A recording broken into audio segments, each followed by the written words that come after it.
Ruga from the Social Documentary Network and Zeke Magazine, and I'm here with Barbara Ayotte, also from SDN and Zeke Magazine. All right, I'm gonna go ahead and mute everyone now.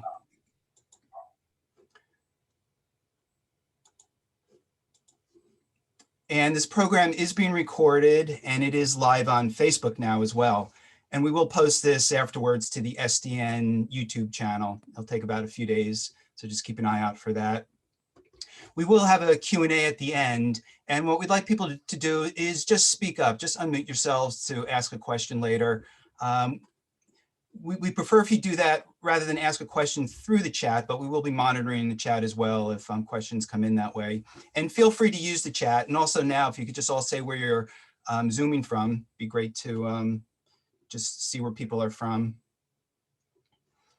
So the topic of today's panel is View from the US with four photographers, David Bacon, Lisa DuBois,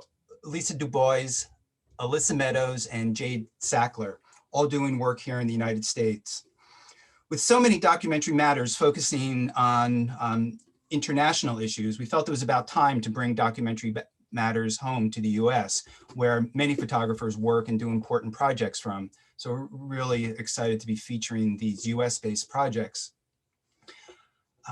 Each of these photographers have done outstanding work on domestic issues, and as often is the case, two of the projects are about migration, which then also deal with international issues. David Bacon will be presenting work that he's been doing for many years on immigrant agricultural workers on the West Coast, as well as those who attempt to come to the US and are turned back at the border and never actually make it here. Lisa DuBois has been documenting Black communities in her native New York, as well as traveling internationally.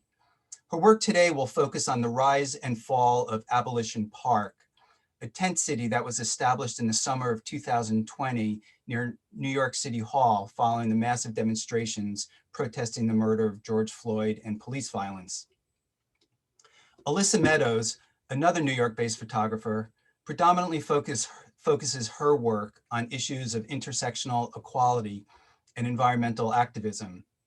And today she'll present a unique project on the female experience. And Jade Sackler comes from a mixed Native American and Russian background. The unifying theme of her projects is migration. The story she will talk about today is Beyond the Line, about an undocumented immigrant from Ecuador who has not seen her son back home in 15 years. And before we get into the program, I do have a few announcements to make. One is our latest issue of Zeke Magazine is hot off the presses. It's so hot that I don't even have a copy of it in my hands right now because it was just printed on Friday. And this issue focuses on Bangladesh, a country founded 50 years ago this month after a genocidal struggle for independence against Pakistan. Bangladesh is the size of North Carolina with a population of 163 million people, if you could imagine that, and is a microcosm of so many issues facing the rest of the world today. High on the list is climate change, since Bangladesh is a low-lying country with a receding coastline. But also refugees is a major issue, as Bangladesh is home to nearly 1 million Rohingya refugees who were driven from their homes in Myanmar over the past 4 decades, although most recently just in 2017. And these issues, among others, are featured in this issue of Zeke. Bangladesh also has a tremendously talented documentary photography community producing extraordinary work about their country. And if people have been following SDN over the years, you will have seen many of these exhibits from the very beginning. I'm sure you won't be disappointed by the photography we feature in this issue. And there's also a special separate section featuring the January 6th Capitol siege by photographer Marini Ray Staub. Marini spoke in a Documentary Matters program last year on police violence. And you can view the digital version of Zeke or subscribe to the print version at zekemagazine.com. And also recently, we announced the call for entries for the 2021 Zeke Award for documentary photography. For the photographers out there, I would encourage you to look at this award program. The 2 first place winners will have a show at Photoville in September, as well as at other galleries afterwards. and featured in the fall issue of Zeke magazine. And you can find more information about this on the SDN website. And just in case you're curious as to how Photoville will be conducted this year, it will still be under COVID conditions, meaning that all the exhibits at Photoville will be exterior banners, which is what they did last year. And that worked particularly well for us anyway. We enjoyed having the exhibit outdoors, viewable for 2 months to a much larger audience. Before we get started, I'd like to thank our co-sponsor, Digital Silver Imaging, a digital photo lab in Massachusetts, just outside of Cambridge. They do outstanding work and have printed just about every exhibit SDN has done since our beginning. Eric Luden is the founder, and he said he may not be here when we get started, but if he is, if you'd like to say something. But Eric, are you out there? And if he's not, yeah, I don't expect him in until later. Okay, well, Eric, thank you for your support. And we'll get started now with our first speaker, David Bacon. David is a California-based writer and photographer. He's the author of several books about migration. His latest book, In the Fields of the North and Los Campos del Norte, documents the lives of farm workers in photographs and narratives. Bacon was a factory worker and a union organizer for 2 decades with United Farm Workers, the International Ladies Garment Workers, and other unions. Today, he documents the changing conditions in the workforce, the impact of the global economy, war, and migration, and the struggle for human rights.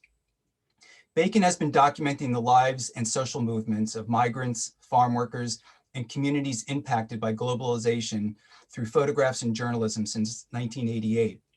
And his photography archives was acquired by the Special Collections Department of the Green Library at Stanford University in 2019. Okay, David, just remember to unmute yourself and then get started. Great. Well, I'm going to share the screen here. So here we go. And here we go. Good.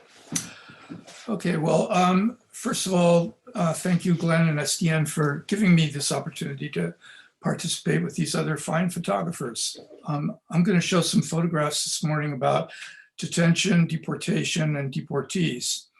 And these are part of a larger body of work that I've been working on for about 30 years.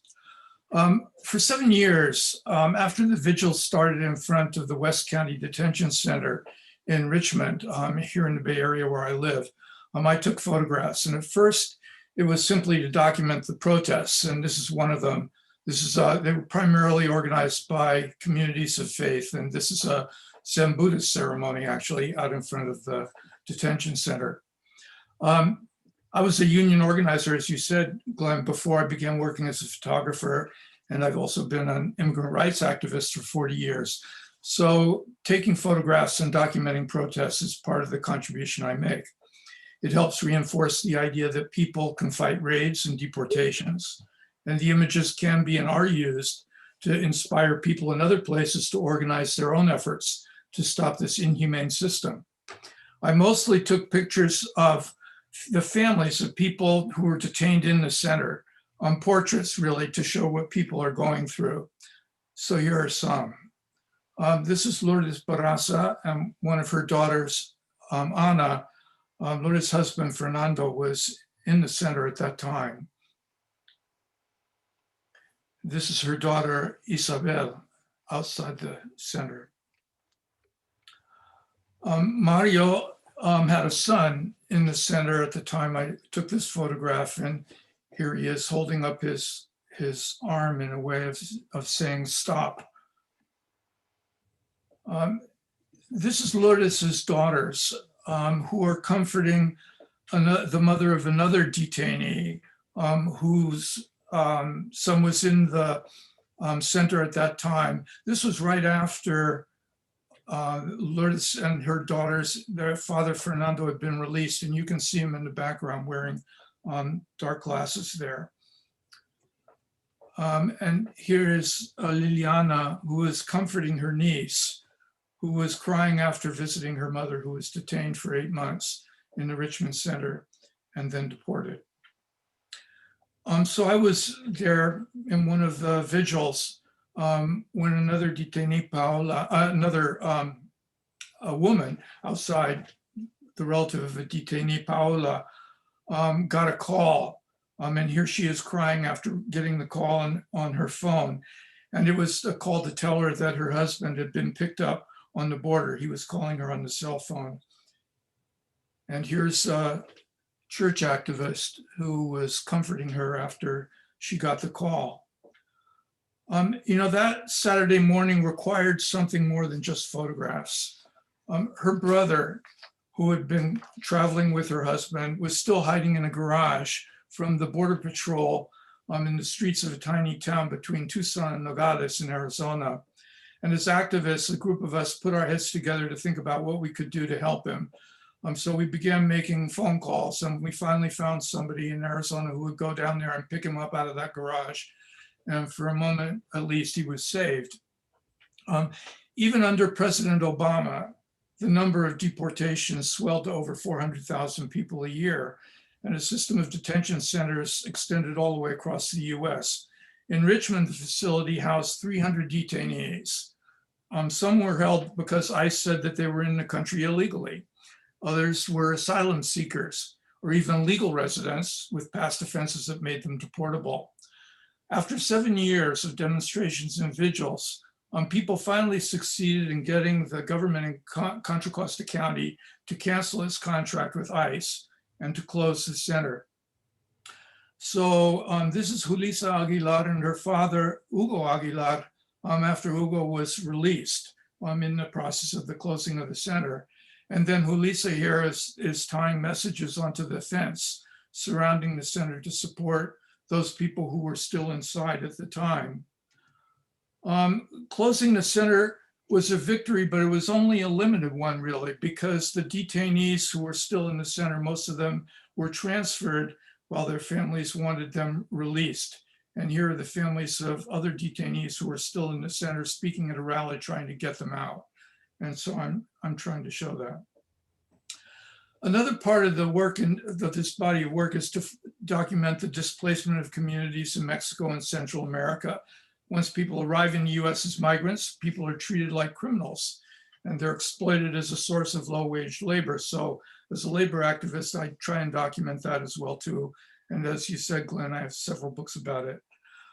Then because people are criminalized, they're deported. And it's no wonder that the number of deported people living in Mexican border cities can be counted in the thousands now. But despite the way the media often frames this as a recent crisis, it's not just recent. I began taking photographs of people being deported in the mid-1990s.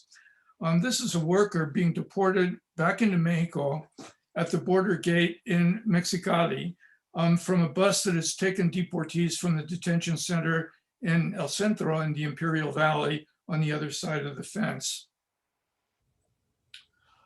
Under the stare of this border patrol agent on the right there, this woman is defying the humiliation and the intimidation of being forced through the fence and forced through the gate as a deportee. And it is a very humiliating experience. As you can see here, this angry guy here, angry men are unloaded by a border patrol agent here in this photograph from this van behind the fence there that has taken them from Los Angeles to the Mexicali gate over 100 miles away where people were released. So after people get deported, some become workers in maquiladoras, so they wash car windows in the streets in Tijuana. Others become homeless and they sleep in river channels or under bridges. In our media in this country, although not in Mexico, people become pretty invisible once they're put across the border. So for 2 decades, I've taken photographs to try to document what happens to them. They said deportees become invisible after they're deported, but this is at a time when it's really the hardest for them to survive. So these images, they include people collecting cans and bottles for recycling or simply cooking on the concrete bank of the channel. This is a Tijuana River channel where a lot of deportees live, as this guy does who's walking up the channel to the place where he's camping out of doors. Juan Manuel Barragan here was recently deported from the US after when I took this photograph. This was taken about 4 years ago, where he has a wife and two teenage children in Las Vegas still. And here he's carrying the small suitcase with his clothes and belongings into the river channel where he sleeps. Here is one deportee eats dinner at a camp under a bridge. Another man on the right there is walking up the steep embankment of the flood channel to join them. Here's Juan Guerra, a deportee, a Zapoteca, indigenous man from Oaxaca, cooking dinner as pedestrians and cars travel across the bridge above him. Luisa here is a homeless woman who was deported from the US many years ago, and now she collects cans and plastic from garbage dumpsters near the border in order to survive. You know, one of the things that really always has struck me too is really in a way how similar this looks to the United States. It's, you know, if I didn't tell you it was in Tijuana, would you really know? This couple lives on the street by the Tijuana River, and they look for metal in the street from car crashes and collect it to sell to recyclers. So I carry my camera as a tool to help stop this abuse, but also to take photographs that I hope will help people to organize. Deportees and supporters have organized to make survival easier and ultimately to protest the system itself. Border Angels, for instance, an organization on the border out of San Diego, helped migrants to take over an old hotel in Mexicali to give shelter and food to people as they're deported through the gate. And they called it the Hotel Migrante, or the Migrant Hotel. So here deportees get a place to sleep and food before they go home in Mexico, or they try to cross the border again. Gabino Gonzalez is the cook, and here he's ladling out soup in the kitchen. This is a deportee who's trying to sleep after being deported the previous night. Now, the Border Patrol puts many people across the border in the hours just after midnight when nothing is open in Mexicali. So volunteers from the Hotel Migrante, they meet them at the gate and they take them back to a room where they can sleep. Viviana Cervantes here lived at the hotel for several months, otherwise she would have been sleeping in the street. And the sign on the wall warns migrants, don't visit Arizona, after Arizona passed a law criminalizing migrants. Even the park next to the Tijuana River becomes a protest site as homeless migrants and deportees join city activists to stop the city from selling it to developers. They lived on the site in an Occupy-style protest here. And this is Daniel Taramayateca, who was a poet living in the encampment. And Ruben Beas here with his banner at the camp denouncing Tijuana's municipal government for trying to privatize the park. They succeeded in keeping the government from selling off the park to developers, but the police eventually came and drove them out. On the Mexican side of the border wall, Hector Barajas and veterans of the US military who have been deported back to Mexico gather to protest every week and to remember those people who died. And the names of other deportees who died are written on the bars of the wall there. Being a participant photographer means acting in more ways than just holding a camera, I think. The advantage of working in this way, though, is that people in the movement have faith and trust in my intentions in a way they might not otherwise. So working with Border Angels, for instance, I was able to meet and then photograph families as they came from both sides of the wall to meet each other. So here, Catalina Cespedes, who came from Santa Monica, Coatzala in Puebla, to meet her family members who came in the US down to the other side of the wall. And here she's putting her finger through a hole in the fence so that she can touch her daughter, Florita Galvez, who's on the other side. And this is Florita Galvez, who is waiting on the other side of the wall for her mother, Catalina, to arrive on the Mexican side. And on the Mexican side of the border wall here, Adriana Arzola brings her new baby, Nayeli Santana, to meet her family living in the US. And this was the first time that her US side of the family had been able to see the child. Making the photographs useful and accessible is part of the challenge. And I've tried to do that in a lot of ways. One way was to work with 2 Mexican universities to put photographs on the border wall itself that show the lives of Mexicans on the other side. So these are photographs on the wall in Mexicali, which are next to the line of cars and people who are waiting to cross the border. And sometimes you have to wait a long time, like an hour, before you finally get to the gate. And so on the one hand, this gives people some entertainment while they're crossing, but there's a lot of irony in it because the photographs are all about migration, and here are people in the process of crossing the border themselves. I'm looking at them. These photographs were put up on the wall next to the Parque de Amistad, which is ironically called the Friendship Park, in Tijuana next to the beach. And this is part of the same exhibition. This here is a recreation of the monument that was originally put up when the border was drawn after the War of 1848, when California, Arizona, and other states were taken from Mexico and became part of the US. And it's a reminder that for the next 100 years after that, until about 1950, there was no wall. There was no wall. There was no barrier even here at the border between Mexico and the US near Tijuana. There was just this pyramid to mark the line. So in conclusion, it's a balance, I think, to produce committed documentation as a participant and a partisan, and at the same time avoid romanticizing social movements. I don't think a photograph can humanize or put a human face on people or events. In the first place, people have their own faces. But I understand the intention to make a political protest or problem more accessible to a broader audience by focusing on the individual in front of the lens.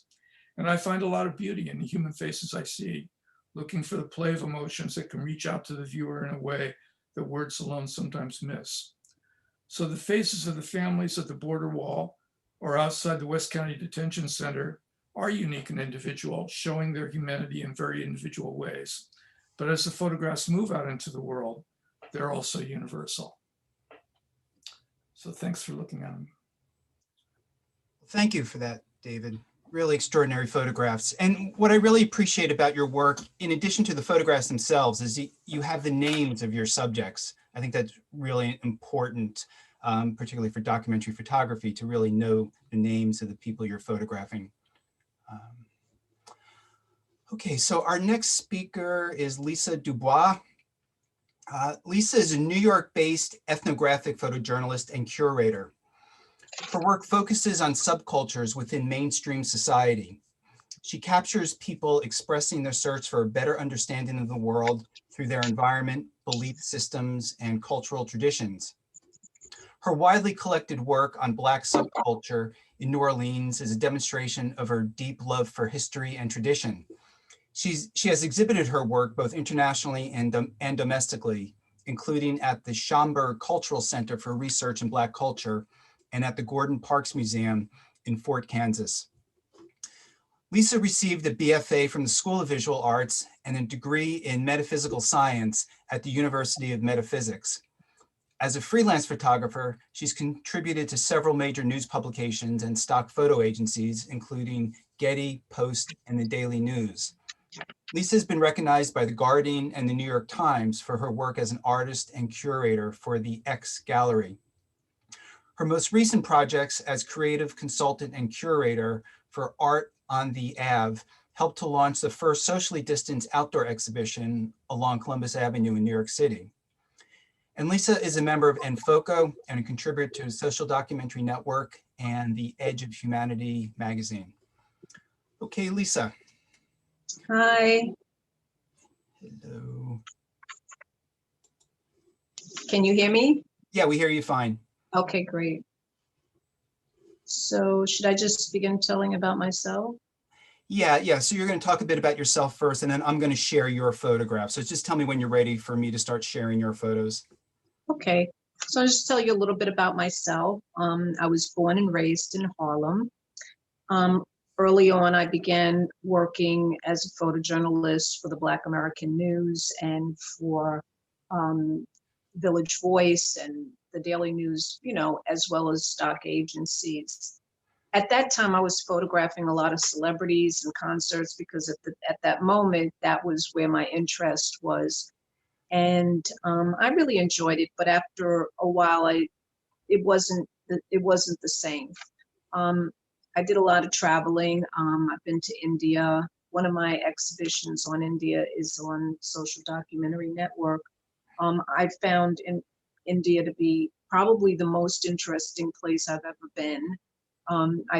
I suggest it highly for photographers because people in India love to be photographed, actually. So it was a good surprise when I got there. I also enjoyed photographing in Cuba as well. I worked in New York for a while as a parade photographer. It gave me a way of connecting when I wasn't traveling. It gave me a way of connecting with people of different cultures. New York actually is the only place that I know of that we celebrate all cultures. There is an India Day parade, an Israel Day parade, a Muslim Day parade, of course, African American Day parade, and an Africa Day parade. So by photographing that, it connected me with, like I said, various cultures. I could, eat the food and I could see the costumes and so on. I also love to photograph rallies and protests, which brings me to why I'm here today with Rise and Fall of Abolition Park. Another part of what I do is curating photography and art. And I've been doing that all along the way. But my love is to photograph ceremonies. I like to photograph cultural ceremonies, and like I said, protests. And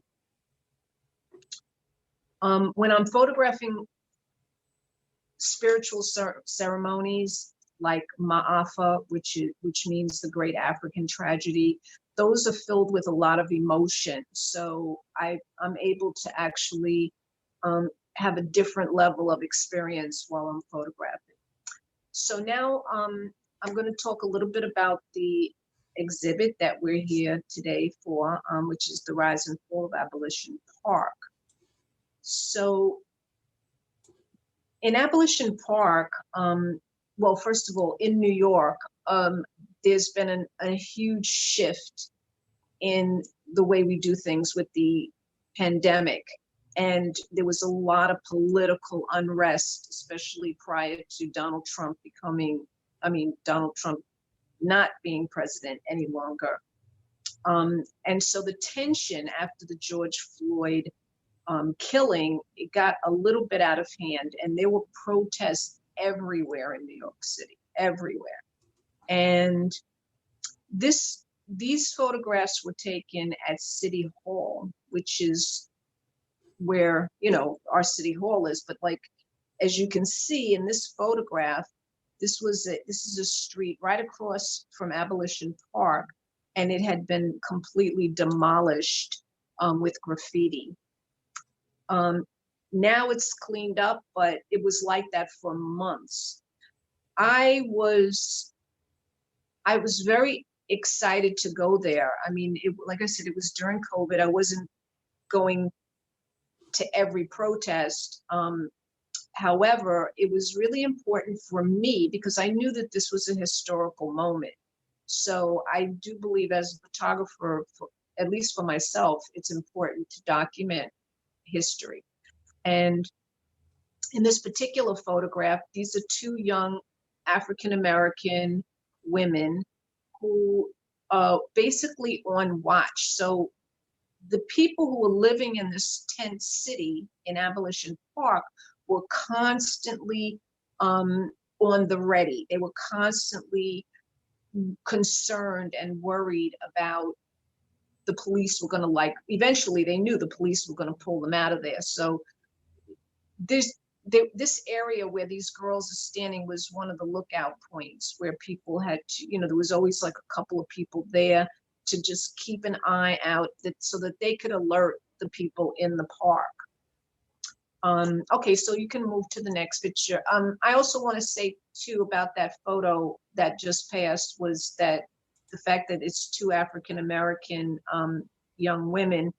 I feel that this is there, like I said, there's these shifts that are happening, and definitely there's more strength as an African American woman with the election of Kamala Harris.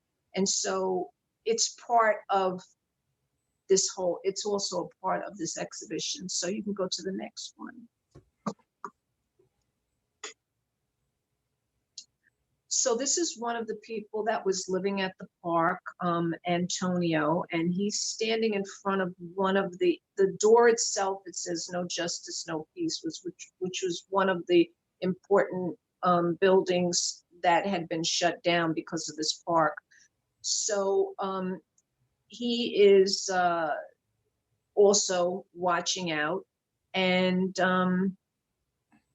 as I said before, pretty much everything had been graffitied up. And the people, he represents like the type of people that were there, which were people, young people who had a great amount of hope and actually believe that they can make changes. And I do believe that there were changes that were made as a result of the park.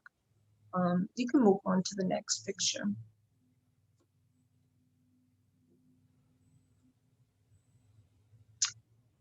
So that's also on the wall. I have everybody's name written down, but I don't have it handy. I'm sorry. But she's one of the women that were in the first picture.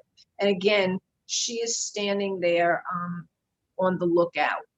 So this is not in the actual park itself, but it's like it's across the street from the park where, you know, there would be the police. There was always police around.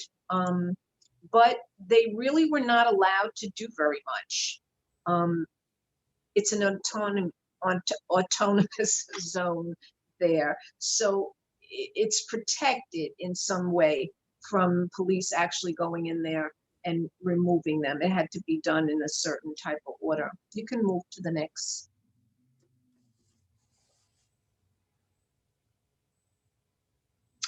So this is across the street from the pictures that we just previously saw. And this was one of the entrances to the park. And I just should say that like not everyone could get in the park. And that was a part of the experience that I had, was that I had to gain the trust of the people that were there. And this is one of the girls that was sitting outside, you know, just checking to see who's coming in, who's going out. And it says there on this gate, this is what community looks like. And if you can just kind of look through that or past that, you see that's the tents. That's part of the tents that were there. And inside is where everyone was living, where people were eating, using bathrooms, some performances, meetings, people getting their hair cut, people getting medical attention, you name it. But this is the entrance right here. So you had to kind of like go through here. And there were, I must say, there were people, there was so many spectators that were like, they didn't want to go near it, but like they were so curious, they would stand around the outside of this area. You can go to the next picture.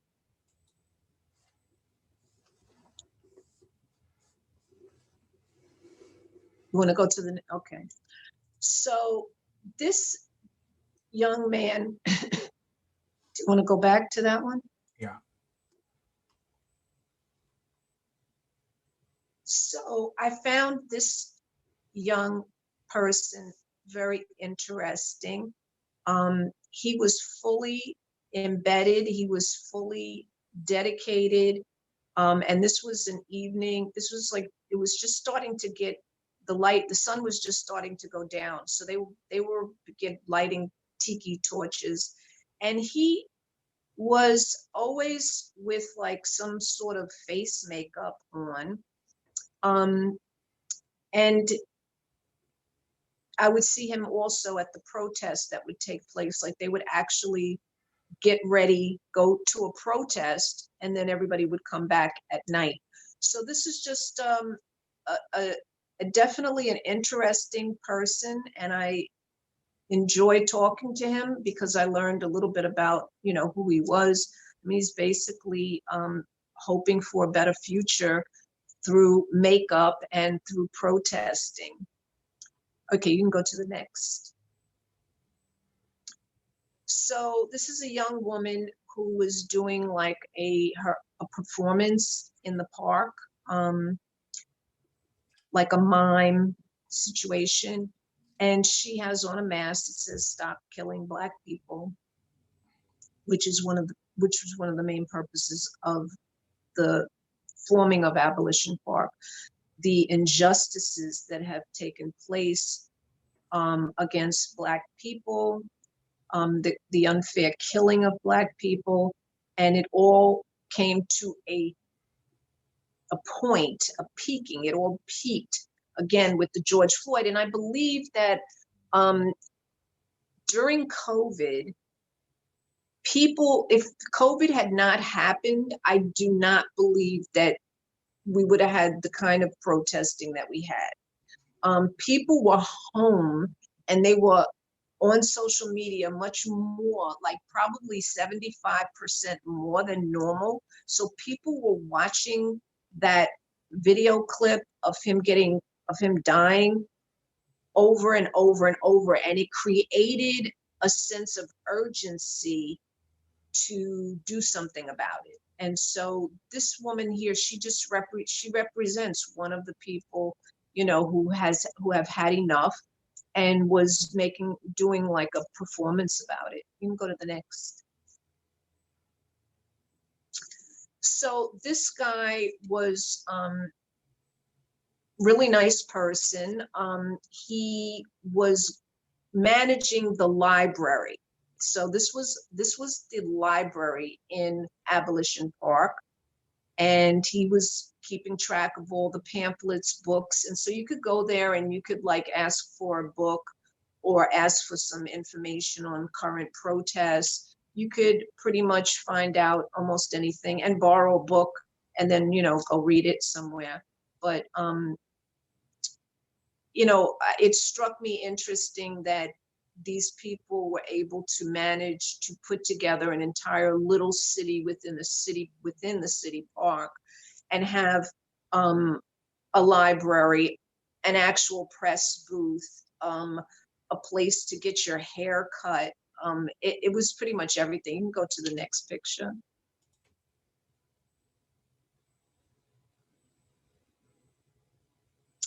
So the sign there, I don't know if you can read it, but it says "Right to Incarcerated Comrades." So this is the area that people would go so that they could get like a pen pal and write to someone who was incarcerated, especially political prisoners. So this was a very active booth, and it's wonderful that it was there because it definitely gave people some more purpose to the situation. And I'm sure that every incarcerated individual that got a letter was pretty happy about that. So I was pretty happy to see that as one of the areas within the tent city. So you can move to the next picture. So this is facing the buildings that were demolished with the graffiti, and this was right on the outskirts of the actual park where the people were sleeping. This young guy's getting a shave and a haircut for free. I mean, so there was another area where people could get haircuts. I think there's a photo of it too, but he was just, you know, giving him a haircut. So it was like a real community there where everyone was helping each other. I mean, you could actually go to one booth and say, I'd like a cigarette. I was smoking at the time. I stopped smoking now, but I actually went and got a cigarette. But you could get a cigarette, you could get food, there were snacks, whatever you needed. And so there was a real camaraderie going on in between the people. And I believe that all of these young people that were there, this is going to be like something they will never, ever forget. Never. With the pandemic, with the tent city, the Abolition Park, going out protesting every day, meeting like-minded people, I know that it's an experience that they'll never forget. You can go to the next picture. Okay, Lisa, in the interest of time, can we make this the last picture? Sure. So this was just basically one of the medical unit that was in there, which you could go there and you could get anything you needed. You could be repaired, etc. I'll just quickly click through a couple other pictures because they're really Sure. extraordinarily powerful photographs. Those were kids. They were just on the street getting the attention of the cars. There's a George Floyd poster and the feet of two young guys who were making a speech. This was a mental fitness area. That was one of the protests. This was an Amazing interesting photo. case. Yeah, this was the subway station. So like the subway station was demolished. Well, that's not good. Well, they shut it down. You could not Oh. use any of the entrances within that area. They were all completely shut down with things thrown in there and gates. And if you looked really close on the right-hand side, you could see somebody's feet that was sleeping there. Oh. All right, well, thank you very much, Lisa. These are really incredible photographs. And it's a story that I don't think a lot of people really know about this Abolition Park. Really important story. Okay, our next speaker is Alyssa Meadows. Alyssa is a nationally exhibited artist and activist currently living in New York City and working worldwide. Driven by self-initiated personal projects and documentary work, she uses photography to break silences, speak truths, educate the misinformed, connect with others, and learn through exploration. Her main subjects predominantly focus on issues of intersectional equality and environmental activism. In 2018, she was a recipient of the Aaron Siskin Foundation's IPF grant, as well as Best Series for New York Curators Grief Online exhibition, and has recently exhibited at Pulse Art Fair in Miami, APAD in New York, and the Satellite Art Show in Brooklyn. She's also worked on For Freedom's 50 State Initiative in 2018, the largest creative collaboration in US history, documenting artist-created billboards across the country. She's been published in a variety of publications, ranging from People and Edible Queens magazine to PDN's Photo of the Day, Capture Mag, Pro Photo Daily, and L'Oeil de la Photographie. Okay, Alyssa. Thank you, thank you. And actually, Ed was here. I don't know if he still is, if he's in here, but the editor from Edible Queens was tuned in. I hope he's still there. Oh, there he is. Thanks for coming, Ed. Yes, so I guess the best place to start is to first explain a little bit of the context behind the project I'm going to be sharing today, because the body of work I'm sharing is called The Female Experience. And basically what happened was when the Me Too resurgence began back when Harvey Weinstein and everything started coming up, I was really surprised to see how many men were so shocked and stunned by the sheer numbers of people in their lives that were filling Facebook feeds with Me Too.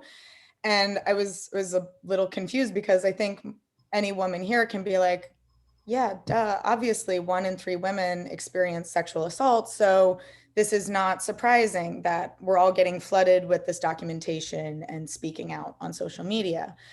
And through the course of examining that whole thing, I noticed that even though women are very aware of what we do on a regular basis to protect ourselves from these threats and this violence, that men don't recognize that because it's an entirely different daily experience than what women go through on a day-to-day basis.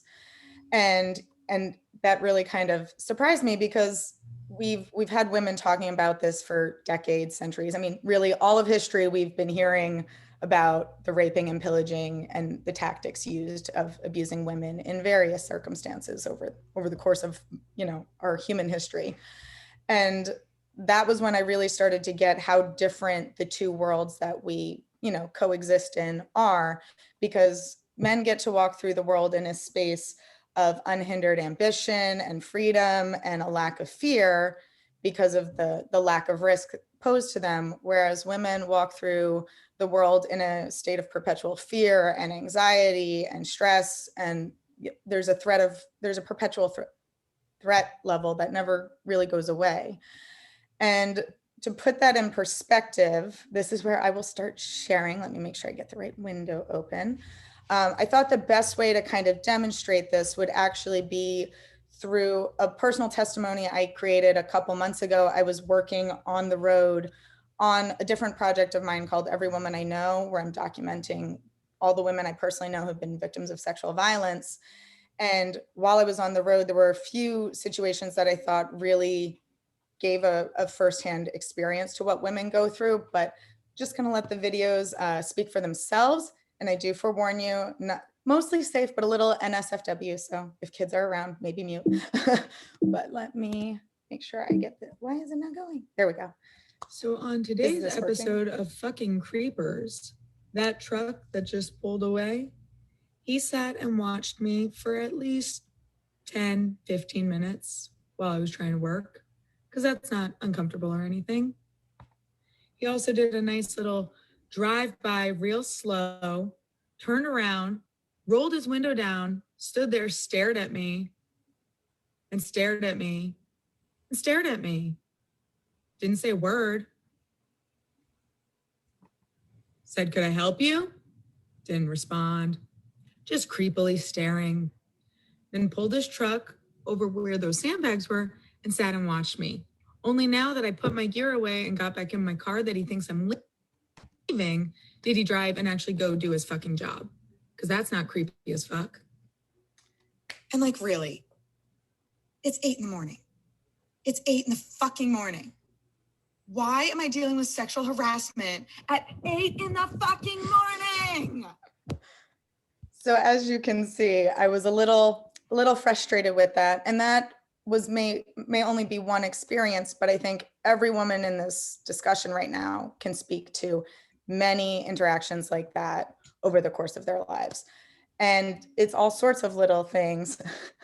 That's funny. I'm sorry to paint your hometown in a bad light. I'm sure it's a thing everywhere. But it really spoke to how often and how many ways this shows up for women on a regular basis, from things like, we have to calculate when and how we can go out at night. And, if it's safe, we predominantly go out during daylight hours because we know there's more of a risk. We don't take our eyes off our drinks at the bar because we know putting it down and unattended, it could be drugged and someone could take advantage of us.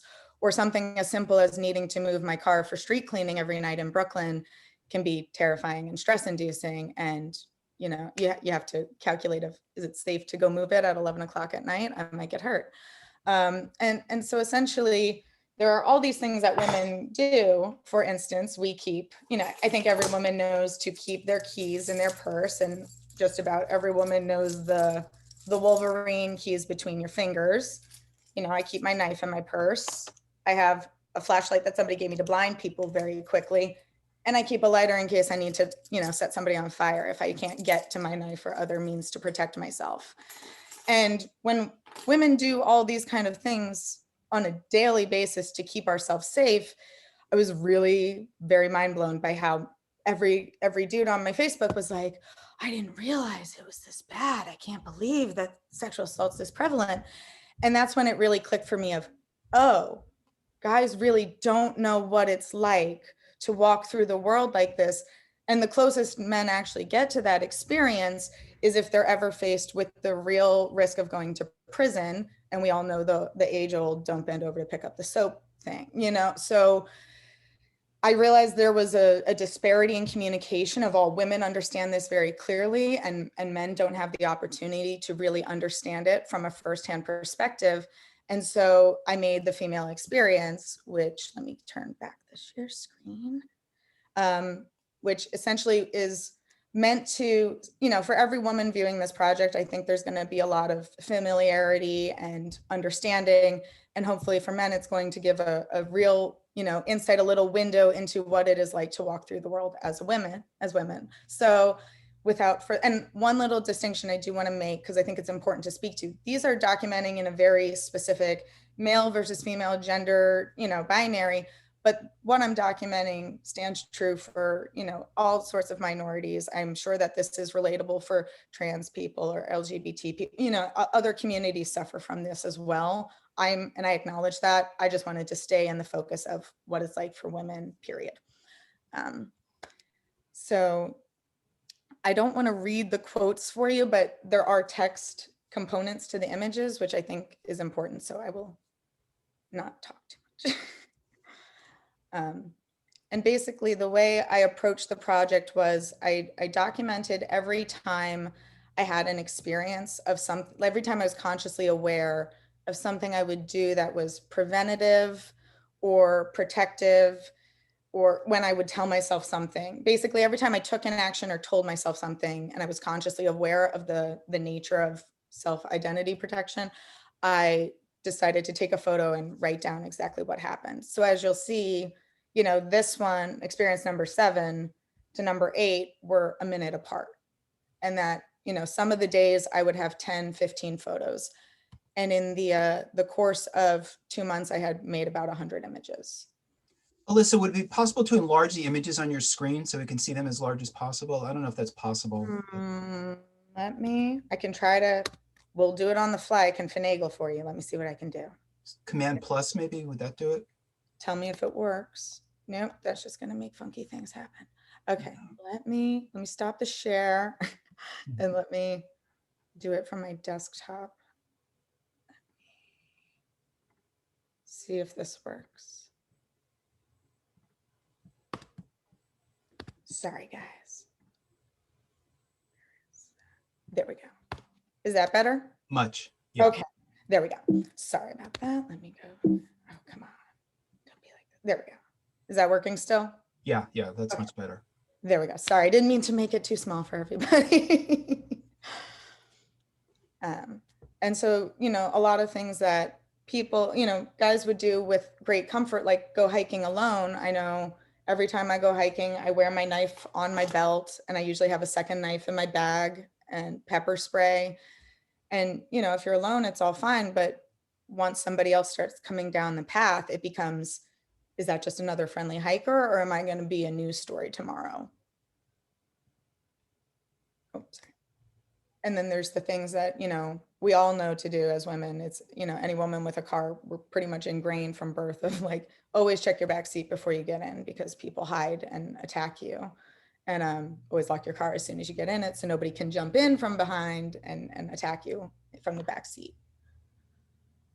Then there's things like wanting to just hold a table and being worried to leave your drink alone, because, even in a space where it's a Starbucks, it might not be as safe as you think. And I've had friends roofied at all sorts of situations, unfortunately.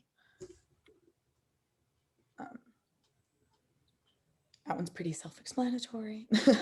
And then things like as simple as like grocery shopping and having to walk home with your bags, and being aware that I don't have a free hand to get a weapon if somebody would attack me, and that it's the risk of leaving the grocery store to getting home, essentially. And then things that, we tell ourselves, there's so much blame put on women for what we do or don't do to protect ourselves, like having a ponytail accessible to grab, or wearing your headphones in and not being able to listen for if somebody's coming to attack you. And even something as simple as your own shadow scaring you because you think it's somebody running up behind. And one thing to speak to within the project is some images do get a little redundant at times, and that was intentional. I wanted to really communicate how some things happen on a daily basis. Within the entirety of the project, I think I share looking out the peephole of my apartment 3 or 4 times, because I literally do it every single time I leave, is make sure nobody is outside waiting to attack me when I open my door.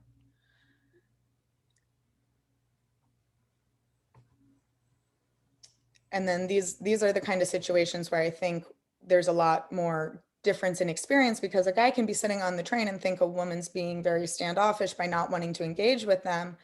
And, presumably this guy was just being friendly and smiling, but he was just staring for 15 minutes that it was an evaluation. And that's another thing that I think more of us need to be aware of is, even if you have the best intentions, this is the world that women are walking around in, constantly evaluating, are you the perpetrator that we have to worry about? Because we don't know. We know it's not every man on the planet, but we don't know who we can trust and who we shouldn't trust. And then there's the little interruptions to the day-to-day of like being about to get in the shower and being, and realizing, I don't remember if I double checked that I locked the door, and actually physically going and doing those things rather than it just being like, oh, it's okay, no big deal, which is what, you know, every man gets to kind of walk through. I know so many men who leave their doors unlocked, and I don't think any woman in New York would even remotely think about that. And this is one of the ones from doing moving my car for street cleaning. I only had to move the car a block and a half, but that 1.5 blocks walking home was always the most, fear-inducing part of is tonight gonna be the night, essentially. And then I know Jay's tuning in. Jay, this one was about you, and you did remember to lock the door. You're okay. And see, this is what I mean about the redundancy, but I can't tell you how many times I've been walking home and I see movement and I quickly go to react, and I'm like, it's just me. I just scared myself. And you kick yourself a little bit, but it also speaks to the fact of just how on edge women constantly are, that we literally scare ourselves with our own shadows. And even in the middle of Manhattan, where there's a million people walking around, just knowing you might go down the wrong street at the wrong time, that no one will do anything potentially. So even in the middle of a hugely populated city, there's still no comfort or security. This one was, I was on the road working on the For Freedom's job that Glenn mentioned in the beginning. And I had to use a gas station bathroom, and it was kind of late at night. Well, it wasn't late at night at this time, but it was getting dark because it was in the fall and nobody was really in this town. And I, even though both people at the gas station were really nice, nobody was around. And I genuinely was uncomfortable with the way they had looked at me when I walked in, that even just stopping to use a bathroom can be, fear-inducing or risky. Self-explanatory. And then I'm sure a lot of women can relate to, every time I hear any noise in my hallway, I'm always checking to make sure that I didn't forget to lock the door, didn't have any issues with that. And then, another version of the same shower. You can see which ones come up fairly common issues. And then things like this, where I intentionally walk to a train that's twice the distance from my apartment because I like to walk and get exercise. And just knowing that prioritizing my health puts me at a greater risk is something I don't think men have to deal with on a day-to-day basis of evaluating, is it a problem if I take the longer route home? And then what I was speaking to earlier with, always having a lighter on me. And then there's all sorts of other little tricks and tactics we use, like pretending to take a photo, but you're really using the camera to look behind you and make sure that person that you thought was following you isn't still following you without being obvious about it. And yeah, this is part of why I hate winter a lot. And then this one was probably one of the ones that hit me home the most, because this was me moving my car for street cleaning again. And you don't need to take all your stuff to just go move the car, just your keys to get back in your home and your car key to unlock your vehicle. But in this particular case, it was, I should probably bring my, to have to think about, if they need to identify my body, I should have some sort of identification on me. That was a whole new level of awareness that I had actually when I took that photo and was like, that one I need to document. Okay.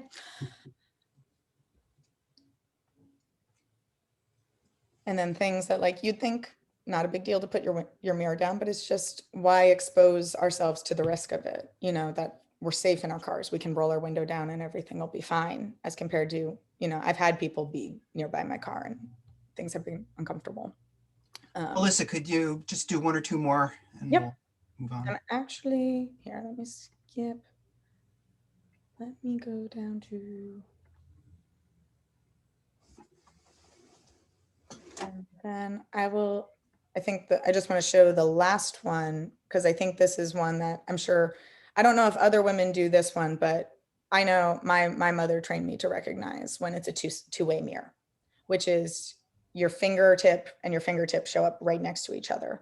But when there's that little bit of space, that's how you know it's not a two-way mirror. And I don't know if other women do that, but I do that every time I'm staying in any hotel. So things like that. So yeah, that is the female experience. And thank you so much for checking it out and being here to hear about it. Thank you, Alyssa. And I was really taken by this exhibit when I first saw it presented on SDN. You know, I'm just one of those guys who saw this and said, wow, this is really serious stuff. And so thank you for doing this. Thank you for giving me the space to share it. Sure.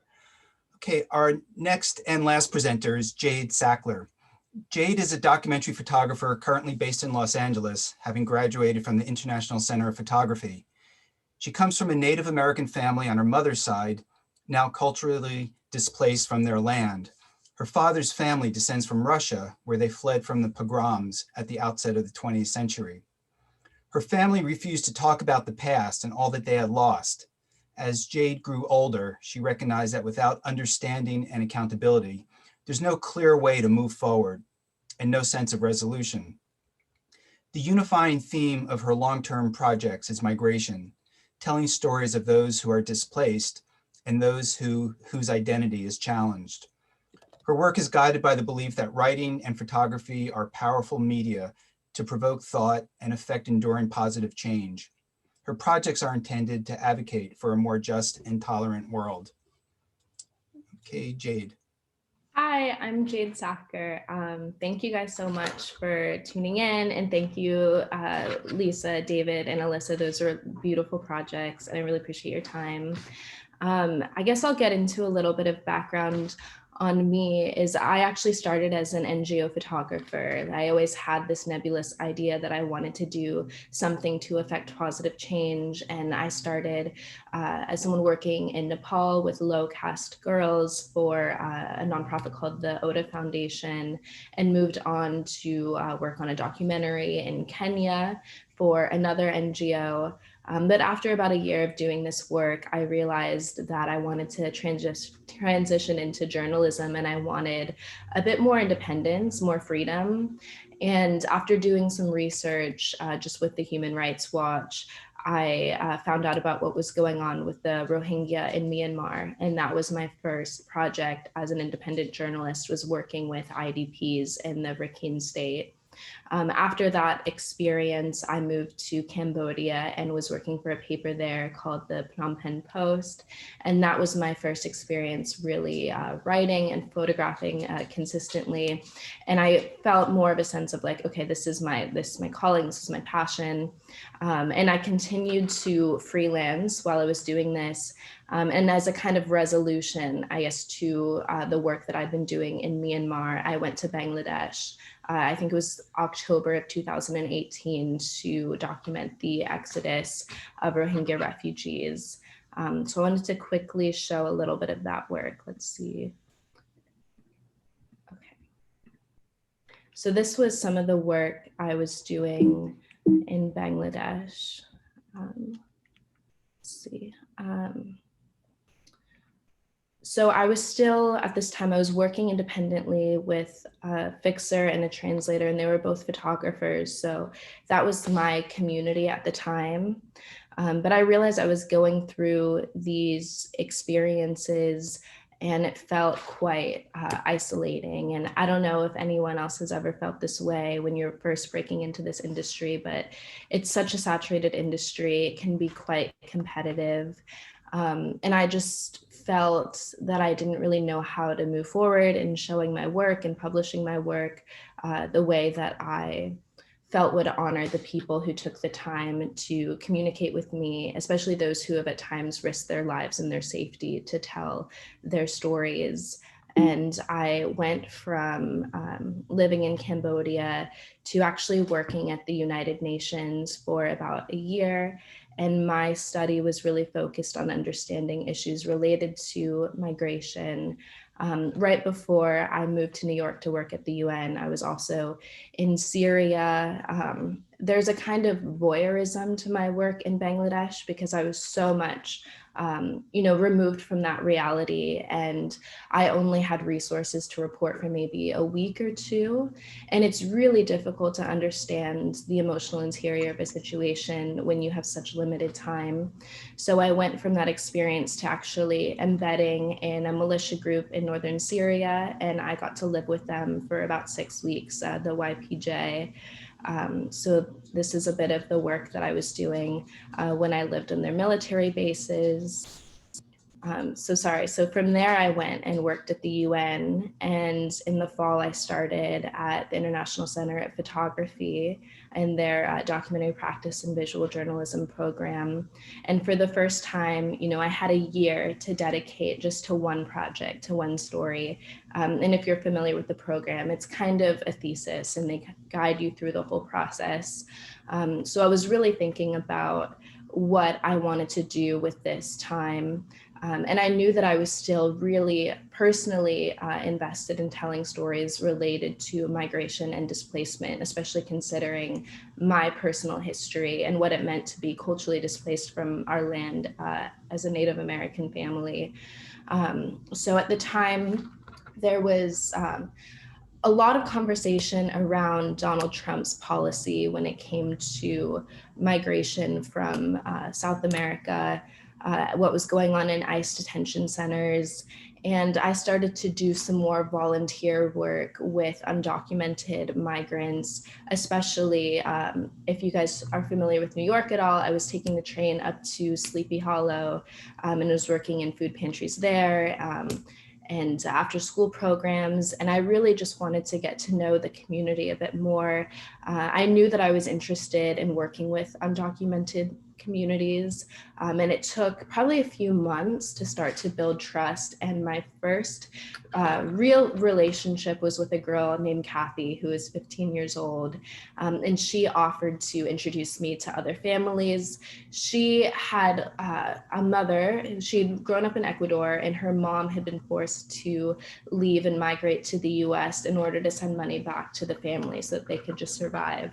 And her mom left her when she was 5 years old, I believe, and was gone from her life for about 5 years before Kathy could, save up enough money with her father to move up and meet her mom. So this story, deeply resonated with me, and she helped connect me to another family in Sleepy Hollow. The mother's name is Zoila, and she had been, she had migrated to the US illegally about 15 years ago, and she had to leave her son Sebastian behind in Ecuador when she did. And since leaving him in Ecuador, she had started a new family. She had remarried and had three American children who had never met their brother. And it had been 15 years since. So I decided that we, would do a body of work over the course of this year, but I was really sensitive to the fact that in the past, I couldn't tell what impact my work really had on the communities that I was documenting. And I needed to reframe my idea of what would make this fulfilling, because there was no guarantee necessarily at the time that this would be published, that this could be exhibited. Again, like an industry that I had faced like a lot of rejection from really early in my career. So I was just thinking, if I took away this idea of like external success, like what would make this fulfilling? And I realized it was giving back to the community. And if I could do something to impact their family, then that would make me, the most fulfilled. It would make me like truly, truly happy and content with this body of work. So what we decided to do was work collaboratively. So I would go into their home, and I loved them. Like I was constantly with the family, all the soccer practices, karate practices. We would do everything together. And I would take photographs of them in this kind of family album style, and I would bring them back And then I'd have the kids write the captions addressed to their brother, Sebastian, to kind of inform him of their life, of their routine, to kind of create a tangible connection, because he was this kind of ghostly presence in the home, someone that they talked about but wasn't really there. And her two youngest kids couldn't even speak Spanish, so there was a huge communication barrier. So Zoila would actually help the kids translate. So it was also a way for them to learn Spanish. And the following images I'm going to show you as I continue to explain the project are diptychs where New York is depicted on the left and Ecuador is depicted on the right. So as we were doing this, I'd bring my images back, I'd print them, I'd have the kids write the captions, and any other little messages that they wanted to share with Sebastian. And then after about 4 or 5 months of working collaboratively with the family, I made this photo album, and I traveled to Ecuador with Kathy, the 15-year-old who helped get the project off the ground, to meet with Sebastian and Zoila's family, still based in Ecuador, and share this work with him. And then we created another album to give back to Zoila and her kids with similar captions. So you can see here on the left is Zoila, and this is actually her mother on the right. And this is her mother's writing to each other. And it was just, seeing the dichotomy of, Zoila's family in New York and everything that she had sacrificed for her kids and for their education, even though they struggled working as undocumented laborers, making below minimum wage. They were living in this apartment that was just left in disrepair because the landlord knew that he could get away with not maintaining the property. All the kids lived in one bedroom, yet they were so grateful for their education. And her youngest son actually struggles with autism, and Zoila realized she didn't even have language to understand autism when she was growing up. So he never would have had the resources that he has now in New York. So they, while making incredible sacrifices. Okay, another component of this project was that I also gave the kids Fujifilm cameras, like the little disposable cameras, and I had them take their own pictures to depict their own reality too. And a lot of the times I like their pictures more than my pictures. So there's Jaden, her youngest, there's Sebastian over here. They're just incredibly talented. So seeing them exercise their own creativity was also really, really cool. And then for Sebastian, receiving the financial support from his mother, I guess when he was a child, they could barely afford shoes. And because his mother was making so much more working even below minimum wage in the US than she ever could have in Ecuador, he went to private schools. He excelled scholastically and is now going to a really good private university. It absolutely changed the course of his life. And while he really, really struggled, especially as a child, to understand how his mom could leave him. She didn't tell him where she was going when she left because it was such a traumatic decision for her. And it was a really traumatic decision for him to kind of come to terms with this. It took him the 15 years of ultimately seeing the photo album to understand how much his mom loved him and still longed to have him in her life. And there's a video on my website, actually, because there was a video component as well, where I would do kind of extensive interviews and video messages with Zoila, the mom. And when I shared them with Sebastian and he makes another message for her, I think it's about 20 minutes. So if you're interested in this work, I would definitely recommend to go watch it, but it is quite emotional. It's really emotional for me looking back on it. But anyway, it's even more of their pictures. But when this project kind of came to a conclusion after about a year, after saying goodbye to Sebastian, he told me we love you and thank you so much for what you did to our family. And that ultimately was the greatest feeling that I could have gotten out, more than any kind of external it's just knowing that like they cared meant so much to me, and like getting the opportunity to build a relationship with them and like be involved in their life was like the greatest privilege really of like my career. So that meant more to me than anything in the world. And ultimately, you know, there was all this anxiety as to like, how can this project like live on? What impact can this make?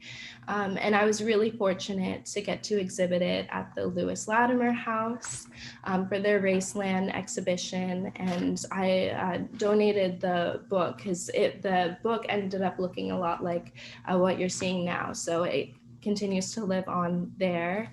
And then about 6 months or a year after the exhibition, I published it in Yes magazine. If you guys are familiar, they're an amazing publication, and they're all about solutions-based journalism, which is really just like amazing. Let me show you guys, let's see. Now, hold on, let me get back to you. Okay, so we were able to publish it in Yes magazine. They had an issue dedicated to migration. And what was amazing about the opportunity to work with them, let me see if I can pull it up, is, let's see. So they actually let Kathy, the 15-year-old who started the whole project, write the introduction to the piece. So she was published in this quarterly magazine, and I think she included it like in her college applications the following year. So like, I'm so proud of her, like everything came like kind of full circle.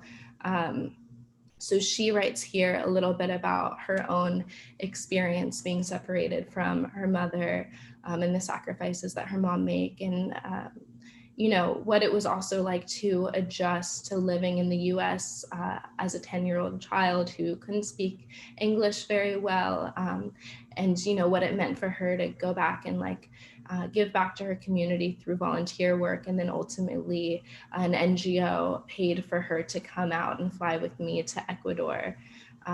So I would, highly recommend checking this out if you have the time, because she's so talented and such an inspiration. Anyway, that's the story Beyond the Line. And since then, you know, it profoundly affected like my life and my approach to my work. And since then, like I've had the opportunity to work on other longer term stories for like Foreign Policy magazine, which has been great. And now I'm working on a documentary for like about, it's been 6 months, but this really was like a defining story for me. So it's really, really special to get to see it like live on and to share it with you guys. So thank you so much for your time. Thank you, Jade. That was really powerful work. And I wasn't familiar with your earlier work actually before today. It was really exciting to see that other work and then to see that transition into a more personal project like this. All right, so let's open this up for discussion with everybody. And, you know, if you have a question, just unmute yourself and speak up, and hopefully this will work. You know, feel free to either ask a question or make a comment about anything you've seen. And would anybody like to ask the first question?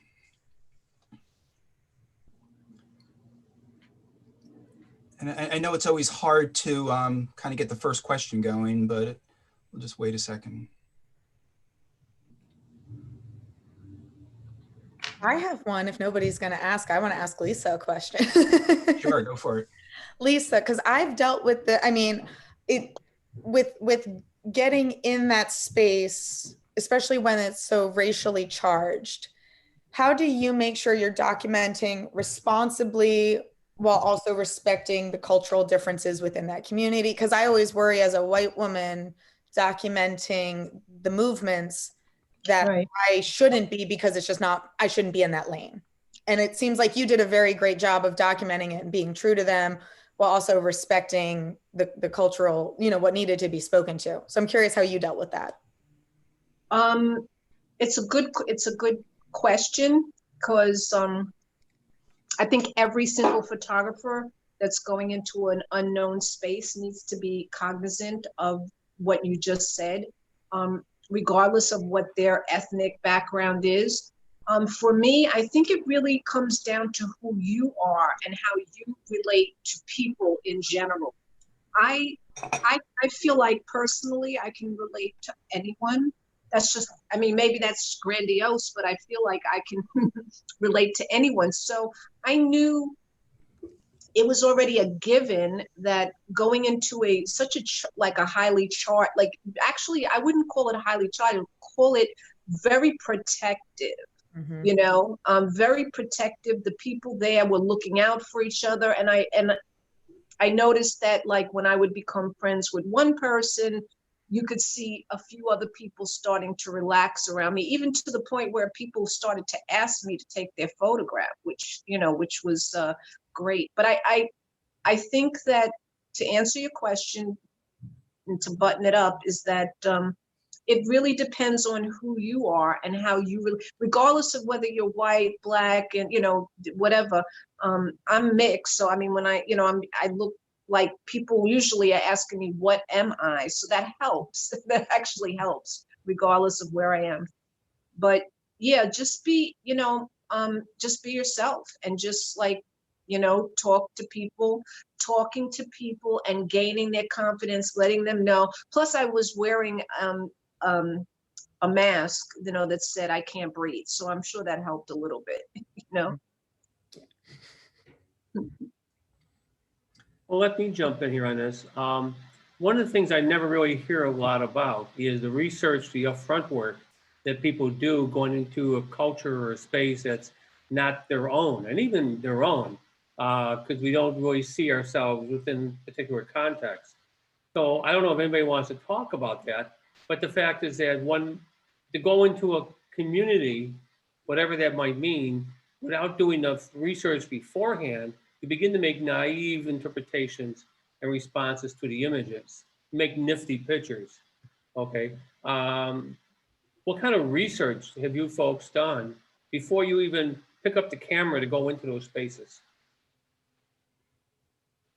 So for my project, Abolition Park, I basically didn't do a tremendous amount of research. I actually just knew that the place existed, and I knew it would be protective, and I knew that I would have to relate to people. I mean, there was huge barriers all around it, and it, like, no pig zone and no this and that. So yeah, you should know where you're going into. Absolutely, you should do the research. So it's a big point. I didn't need to do the research because I already knew what I was going to be coming up against. So I figured, but I love that, though. I love going into different places like that. Would anybody else like to answer that question or respond to it? I tend to go for my own groups, like victim of sexual violence, woman. I've stuck to, I don't need to do research. My life is the research. So I'll let everybody else answer. Well, It's a really okay, let me just jump in here a second. I mean, part of the research looks at the imagery, and it represents particular ideas or social constructs. So to go in and make pictures of a person's house, or what your wonderful photographs you had, right? Well, even without the text, they were wonderful photographs.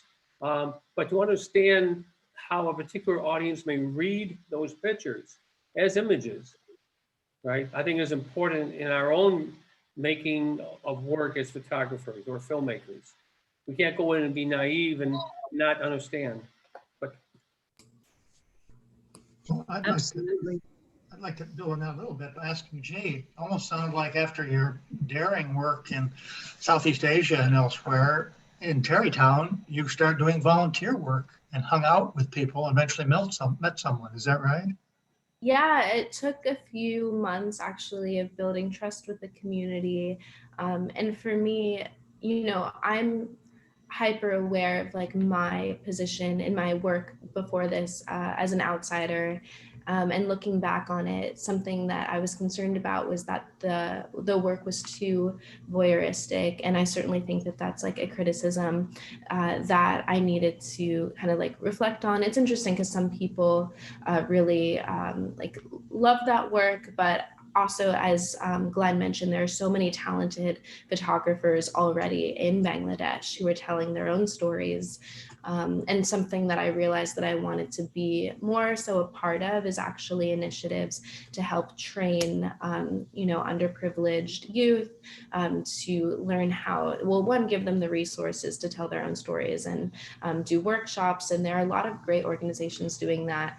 I was involved in one called Lensational pretty early on, and they give cameras to girls in developing communities and actually sell their work through Getty Images. So they're really cool, and I definitely recommend checking out their work. I think for me, I really wanted to try to get to the emotional interior of this story. And for me, that meant focusing just on one family and allowing them command of how their story was told, and doing that through their own images and their own writing, and also being very transparent in my own images, printing those out, giving them back. And I just wanted it to feel like truly collaborative. And I hope that that kind of shines through. Like, what I think is interesting about the work is ultimately it was intended to look like it could be anyone's family photo album, and it continues to exist with them, and hopefully people can see their own stories reflected in theirs, even if you come from a wildly different background and face a different kind of adversity. I think a love and commitment to your children and the sacrifices that you make for your children is something that everyone can understand and empathize with. And that was really at the heart of my intentions there. And it was also healing for me. I don't have a relationship with my mother. I haven't since I was a kid. So it was very emotional for me to then work with Sebastian, who hadn't had that connection with his mom since he was, I think, 4 or 5 years old. So it was just a really powerful thing for me to experience as well, because I identified so much with their story in my own way. So I hope that that shines through. I know the previous question was about what your images are intended, how they impact those who view it. And I think it's difficult when you're working in any kind of artistic medium, because you're so invested in your own stories and your own work, but you can just do your best to share what that means to you and hope that it comes across. And I'm always open to feedback, but hearing that they felt that their story was told, and seeing how emotional it made them to see it come together, that was the most fulfilling thing for me. If they felt that it worked well and it told their story and they saw it published, that's the best kind of validation. There's a question in the chat I'd like to bring up from Carlos Diaz to Jade and David. How did your understanding of your subject change over time? But let me ask David to take the first crack at that, since we just heard from Jade. Well, I will, and I also wanted to say something about the last question too. But I wanted to start actually by asking a question to Jade about her work, because the first work that you showed, the black and white images, I thought some of them were really startling and beautiful images. And I noticed that you changed your style very, very dramatically. And so I was wondering if you, at some point, you wanted to talk about that. Why did you change your style? What did you take from the first way that you documented things into your later work? Maybe I also like it because it's black and white too, but I think they're beautiful images. There's some really beautiful images in there. As far as the question on researching goes, first of all, I also write and I interview. And so a lot of the projects that I do, the books that I have, for instance, combine long oral histories of people with photographs. And the idea is to try to build up an understanding of the world that people are living in and how people see it through both words and images. And I try to do it in a way that, I'm not just after people's kind of raw material of experience. In other words, like the border crossing story, for instance. But I also want to know how people analyze their world and what they think social justice means and how they would change the world if they had the ability to do it, or what they're doing in order to do it. Because sometimes I think people have very sophisticated ideas about migration, for instance. You know, the indigenous migrants coming from Oaxaca and Mexico have these ideas about rights that combine the right to migrate with the right to stay home. And that's something that's coming out of those communities and cultures that I think people in this country are only beginning to even really think about. So interviewing people, and maybe part of that came from having been a union organizer, because if you're an organizer, one of the things you learn is to talk to people and to listen to people. If you're a good organizer, you have to listen to people and try and figure out what world they're living in and understand. And as a writer, you know, you have to do research. You know, I write articles and books, and so I'm kind of doing research a lot all the time about it. I think the most important part of it, though, is that most of the projects I do are cooperative projects. You know, I work with the Frente Indígena de Organizaciones Binacionales, which is an organization of people from Oaxaca who are migrating out of Oaxaca into northern Mexico and then into the US. And we've had a relationship that goes back many years now. And so when I go and visit people or a community, it's as a result of those relationships. Sometimes people go with me, or I know the people I'm going to go and talk to and photograph because of their relationship with this organization. And that makes an enormous amount of difference. People trust me and they know who I am because of that. I'm not a stranger. Certainly, you know, being an older white guy with a camera, taking pictures of undocumented farm workers, you know, people look at you and yeah, under normal circumstances, I guess you would say, people would look at you and think, who are you, the migra? What's going to happen with this picture? Is this going to cause me problems? You know, what is it if people look and they think danger? You know, being faced with the camera does not always make people feel very secure. And so, and it reminds me of the question about going into the park. I'm sure when going into the park, those people who are guarding the park ask you questions at the beginning too. You know, who are you? What are these pictures what's going to happen with these pictures? You know, are you the police? You know, if you take pictures of demonstrations, people sometimes look at you and they think that too. You know, what's going to happen with the pictures? Who are you? So I think that working with the movement, working with organizations is especially over a long term, not just as a one shot, but over a long period of time, is a way of establishing that relationship. And of course, it helps your understanding. You understand the world through the eyes of the people that you are talking with and that you're working with. It educates you. I mean, my work has educated me for sure. You know, I knew very little about indigenous migration from Mexico before beginning to work with the Frente Indígena, for instance. And, you know, it resulted eventually in writing a book about it. So I think it's a learning experience for me. It's like, and that's what's also fun about it, is it never stops.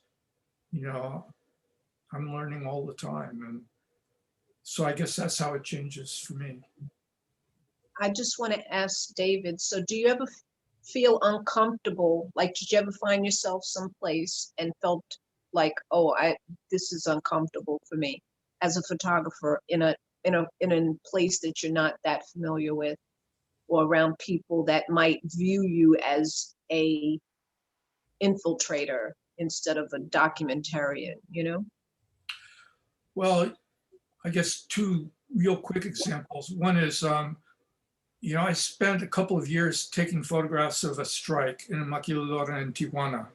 And with the workers, it was cool because, you know, I came as a result of knowing the organization that was supporting them. And so the strikers, they were cool with me, but there were also strike breakers and police on the other side. And so they obviously looked at me as being an enemy, kind of hostile.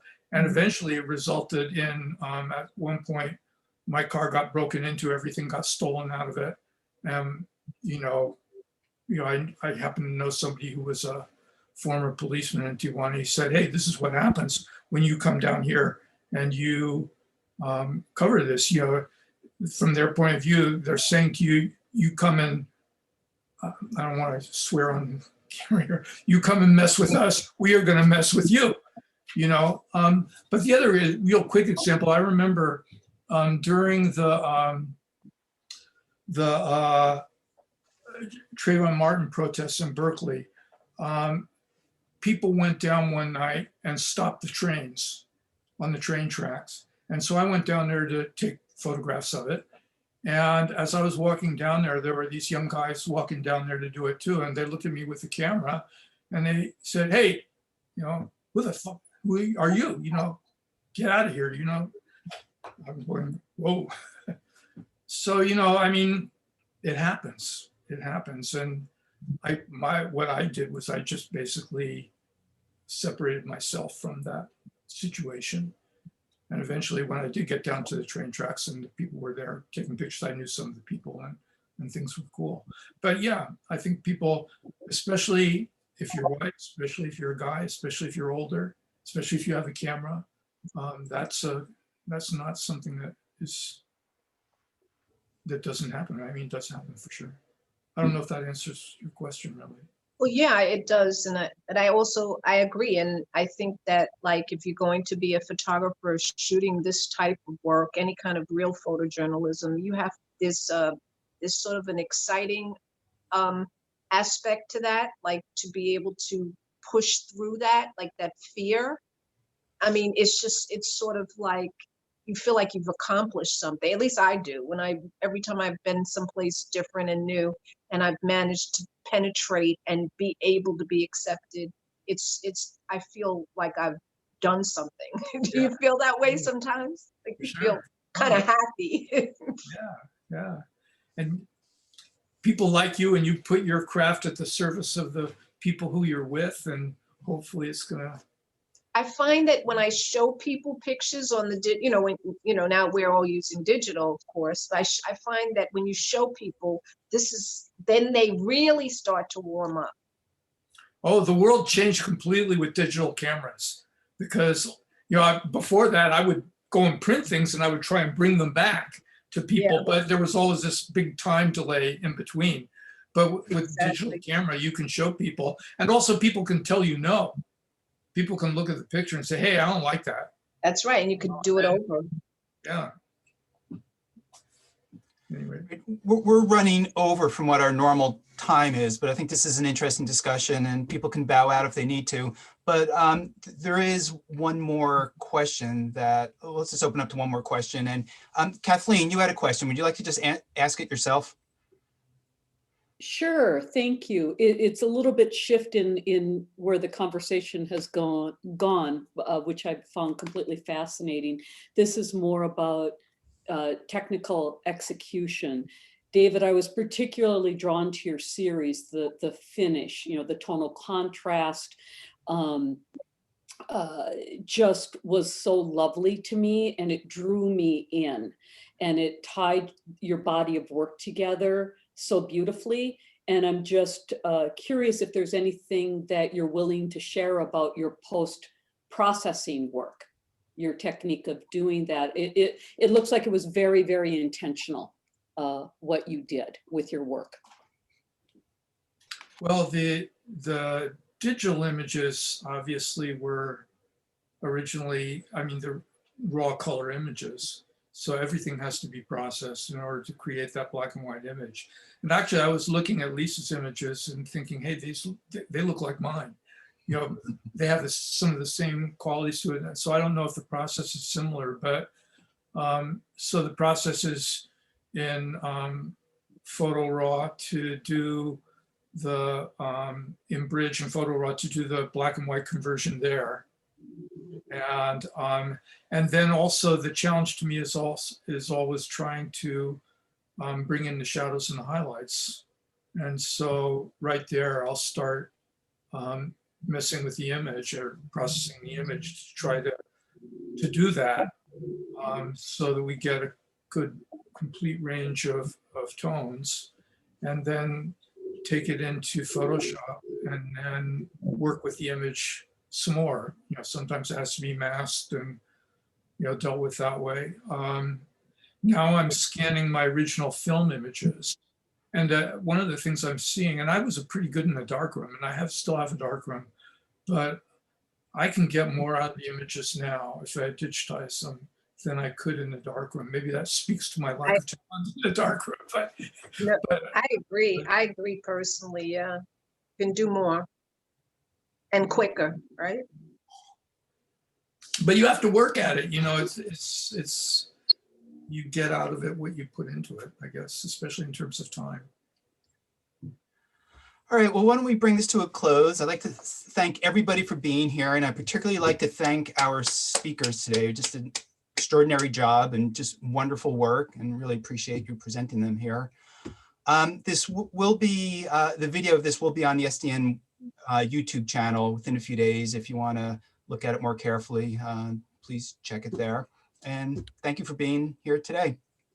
Thank you. Bye, everybody. Everyone. Thank you. Thanks, Nice- everyone. And I want to thank our sponsor, Digital Silver Imaging, Eric Luden. Really, thank you for that, all your support for our programs, Eric. We see your still photo here. We're not seeing your video, but it's great to see you on here. Oh, I've been here, but I was driving, and now I finally got to a place where I could listen. So really got to. Okay. We're losing you there, Eric. Okay. It's great meeting everybody. Bye-bye, Thank you all. everybody.